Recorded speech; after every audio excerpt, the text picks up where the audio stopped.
From Sci Factor Chronicles of the Paranormal, edited by Dan Aykroyd. Angel on a Plane starts with a little intro from Dan Aykroyd. To some, a miracle may be an act of God. To others, it's ordinary people performing incredible feats in extraordinary situations. When the OSIR was engaged to investigate mysterious occurrences during a crisis aboard an aircraft, it was confronted with analyzing a seemingly miraculous event. Dan Aykroyd. Angel on a Plane. Time and place. Evening at the control tower at Ridgeview Airfield near Plattsburgh, New York. Tense air traffic controllers man the radar screens as an airline emergency ensues. Head controller Bill Finlater asks for an update. Flight 66A out of Chicago. They say they were struck by lightning head-on, a controller reports. Where are they? He asks. Coming out of the storm, 20 miles northeast, 70,000 feet and dropping. Emergency vehicles are standing by. Finlater grabs the comm mic. Flight 66A, come in. Do you read? He asks. Up in the small private jet, the pilot is in the passenger cabin, passed out cold. Co-pilot Jarvis Parks is in the cockpit trying to take over the controls. The plane is diving, rattling loudly, bucking in the wind. Parks answers, Flight 66A, copy. He's panicked, his voice is breaking up. What is your current condition? Finlater asks. Pilot's out cold, controls frozen, gauges malfunctioning, we're going down. Is your landing gear down, 66A? No way to tell, the whole panel is shorted out. Blue arcing electricity zaps across the switches. Parks reaches for a button and is electrocuted. He yells and slumps back in his chair. Finlater spots the plane in his binoculars. Jesus, they have no gear. They're on final descent, says the controller. Finlater looks through the binoculars again. Son of a gun, they must have control back. The gear just came down. The plane is bouncing around wildly. Parks, still lying in the cockpit, opens his eyes.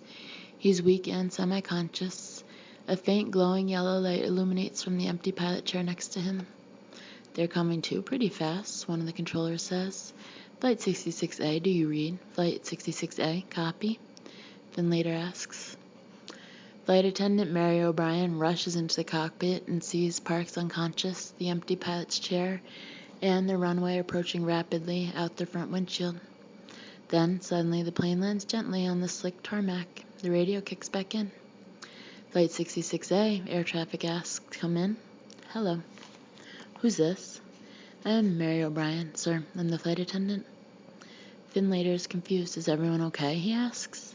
The pilot's in bad shape. Co-pilot Parks is unconscious, she answers. Who landed the plane? Finlater asks. Mary hears the ambulance's siren as it approaches the plane. She's not sure what just transpired. I don't know, Mary says. Time and place.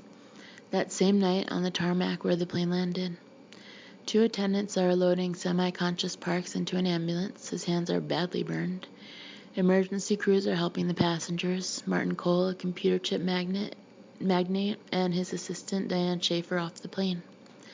Cole, a well-fed businessman, speaks loudly in short bursts. She was there, plain as day, right there in front of us, he is saying. I saw her too, Diane says. She had dark hair. We've looked everywhere, Finlater tells them. She saved the pilot's life. I watched her do it, Cole says. The plane was still pressurized when the emergency crew opened the door. Finlater says there is no one else on this plane. Diane and Cole look at each other in shock. Time and place. A few days later, OSIR case manager Connor Doyle is at Ridgeview Airfield. File number 260122, Doyle reports, we are beginning preliminary interviews with individuals off a stricken jet who claim to have experienced an aircraft landing aided by a mysterious entity. Cole's plane sits outside the hangar. Finlater is escorting OSIR aeronautics engineer Sander Winkler and Doyle. So you guys aren't the FBI or FAA? Finlater asks. No, we're an independent agency, Doyle replies. I'll tell you what you're going to find. Finlater says this plane is a write-off. Maybe the damage occurred after it landed, Doyle suggests. The co-pilot says all the systems went dead right after the lightning struck them, Finlater says. Electrical system definitely looks burnt out, Winkler reports. I saw the landing gear come down, Finlater says. I saw the plane land. I've been on this job for 30 years. I'm telling you, there's no way in hell this baby should have come out of the sky in one piece. Time and place. OSIR Mobile Lab over the next few days. OSIR psychiatrist Dr. Anton Hendricks puts each of the witnesses under regressive hypnosis to recall the events of the crash. We received the weather report and proceeded to an altitude that should have been safely above the thunderstorm, Pilot Graves says. There was a bright flash. It seemed to come from below, yet I've never heard of lightning shooting up like that. I was blinded. I felt a sharp pain radiate up my left arm. My chest seized up like I was caught in a huge vice. Then I just blacked out. Flight attendant Mary O'Brien is hooked up to the DE brain mapping equipment. Hendricks interviews her. Jim, the pilot, just suddenly seized up like he had been jolted with electricity, she says. I was thrown backward. You say you were in the cockpit when the plane landed and the co-pilot was unconscious the whole time. Who do you think landed the plane? Mary is torn, greatly troubled by her lack of a rational explanation. I don't know. Martin Cole, under aggressive hypnosis, is being questioned by Hendricks. What do you see? A woman, Cole says. She's glowing. Cole is remembering being on the plane. A woman dressed in a military uniform with the Red Cross arm badge walks toward him from the back of the plane. She just appeared, he says, out of nowhere. Cole looks at Diane, who has seen the woman too. Mary seems oblivious, as if she can't see her. The woman walks toward Graves and puts her hand over his chest. A glow comes from the woman's hands and goes into Graves's chest. The force throws Mary back, away from Graves. He seizes up. Mary is thrown back off him. Pilot Graves's hypnosis continues. I'm awake. I open my eyes and see her, he says. Blurred and dreamlike, she glows, and then everything goes black again. Time and place. At Richview Airfield the next day, Doyle, Winkler, and other OSIR investigators examine the plane. Doyle gives another case log update. Despite our best efforts, Jarvis Parks' condition remains critical. Dr. Davison says he may not live more than 48 hours. We are proceeding to the environmental assessment phase, hoping it will clear up some of the conflicts that have arisen thus far. Winkler is examining the control panel. Doyle checks in. You think phantom pilots leave fingerprints? Doyle asks. The circuitry in these damn things is so vulnerable, Winkler says. You'd think someone would figure out a better way to protect them. Don't these planes have redundant systems? Asked Doyle. Suppose they were lucky just the electrical system went down, Winkler explains. A direct strike can cause structural damage and even ignite fuel vapor. All things considered, I say lucky is a bit of an understatement. Time and place. Same day, OSIR Mobile Lab.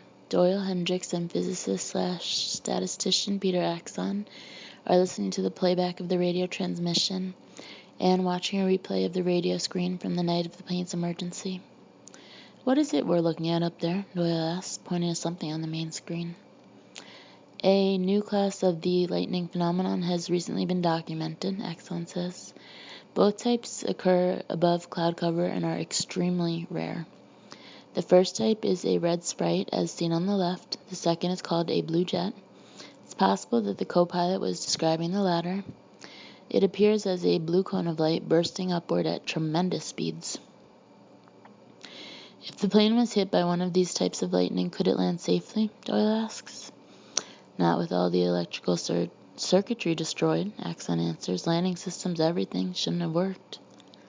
How about the claims of a sixth person on board, as the witnesses describe a dark-haired woman? The cabin was still pressurized when the plane landed, and the ground crew did a thorough search. We don't know how she could have gotten on and off that plane. Unless someone is lying, Doyle says. Not as far as I can tell, Hendricks chimes in. Historical background check on the area and witnesses turned up only one interesting thing, Doyle says. This airfield used to be a military landing site for planes during World War II. Only one plane has ever crashed here in 1945, a medical evac plane. It was apparently struck by lightning. Any survivors, Hendricks asks. None, says Doyle. Time and place, the hospital the next day. The OSIR investigators have rigged Mary O'Brien up to biofeedback monitoring equipment. Video and infrared surveillance are at both the airplane hangar site and in Parks' room in intensive care. Parks is not expected to last the night. Hendricks and Doyle are in the mobile lab, monitoring these surveillance screens, discussing the case. Mary is searching for some explanation. Hendricks reports in behavioral terms it's called the survivor syndrome. She's trying to rationalize in her own mind why events turned out the way they did, to understand why she's okay and Parks is not. So many inconsistent stories surrounding the incident can't be very helpful, Doyle says. No, even for someone who doubts that there is a force capable of intervening, the desire to believe is extremely powerful, Hendricks says, especially in such dire circumstances. By Parks' bedside, Mary sits, her eyes red from crying. Her pulse monitor beeps slowly. Mary gets up and goes into the bathroom and washes her face. When she comes out, she sees something by the bed. She gasps, startled. At the mobile lab, Hendricks checks Mary's biofeedback monitor. Her pulse is increasing sharply, Hendricks says. Doyle checks the surveillance camera. There's a nurse leaning over Parks' bed, Doyle says. Gosh, you scared me, Mary says to the nurse. I didn't hear you come in. The nurse turns around. It's the dark-haired woman from the plane. Her nurse's uniform is from around the 1940s. Mary appears to be talking to someone, Hendricks says, yet the screen shows there's no one else in the room. He's doing much better, the woman tells Mary. He's going to be just fine. She touches Mary's arm as she opens the door. Mary watches her leave, oddly moved by the woman's calm and warm quality. It's as if she glowed. Mary turns to Parks to see him lifting his head, looking at her, groggy but awake. Jarvis? Mary says, stunned. Oh, my. She runs to him and hugs him. Later, back at the OSIR mobile lab, the investigators are discussing what they saw on the screen. Mary is adamant that she saw a dark-haired nurse in the room, Hendricks says. Our security at the door saw no one enter or leave the room, Doyle says. Dr. Davison says Parks has made an unprecedented recovery, Hendricks says. He's healing, well, for lack of a better word, miraculously. I want a full psychological and physiological workup on Parks, Doyle orders. Maybe he can help us understand what really happened.